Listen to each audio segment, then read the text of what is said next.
Hello everyone, Brett McRae here with your Farm and Ranch news from the Northern Ag Network. USDA recently announced that it is expanding a big game conservation program from Wyoming to Montana and Idaho after it proved successful in the Cowboy State. The Casper Tribune says the Migratory Big Game Initiative is currently run by the FSA, NRCS, and the Wyoming Game and Fish Department. It works with farmers and ranchers to fund wildlife conservation on private lands. Essentially, this program offers technical support to producers that take steps to improve their land for migrating antelope, deer, and elk.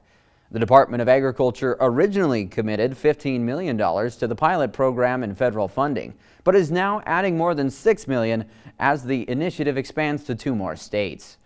Montana Governor Greg Gianforte this week criticized a district court judge's order to shorten the wolf trapping season.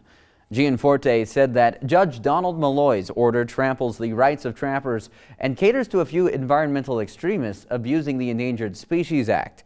He said judicial activism obstructs the state from responsibly managing predators like wolves and grizzlies without the consideration of sound science from FWP biologists.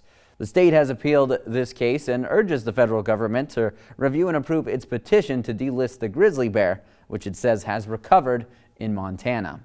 Thanks for tuning in to your Farm and Ranch news. We'll be back in an hour with your markets. We asked Montana farmer Walt Sales about the challenges of mental health in agriculture. Another drought, there always is. There's always going to be another something. I grew up in a generation of you pulled yourself up by your bootstraps, but it's become evident is what do you do if you can't even find those bootstraps? If you need to talk to somebody, go to beyondtheweather.com for free counseling for Montana ag producers.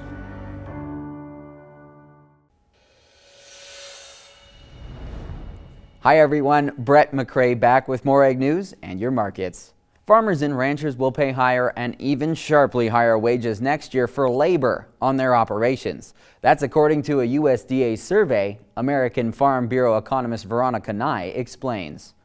USDA's Farm Labor Survey told us that wage rates across the United States in all states and all regions increased in 2023. The Farm Labor Survey tells us that in 2024, farmers in 13 states will pay more than $1 more per hour to their H-2A employees than they did this year. Farmers in 31 states will pay between 50 cents and $1 more. Only in 6 states is the increase for next year less than 50 cents. Nye says that the Department of Labor uses this survey to determine what producers must pay workers in the H-2A temporary visa program. Cash cattle trade steady to $1 lower this week, along with lower trade in CME futures. A lighter test of feeder cattle in Miles City, cull cows 2 to 3 cents less there. Higher prices last week for feeder lambs in Bowman. The public auction yards is having its final sheep sale of the year today in Billings. A shortened trading session on Friday might have influenced traders in risk-off behavior as most commodities were lower throughout much of the day. Kansas City March, though, finding lower prices for its 5th consecutive session as U.S. wheat grapples with demand issues. And that's all for your Ag Report. Have a good day.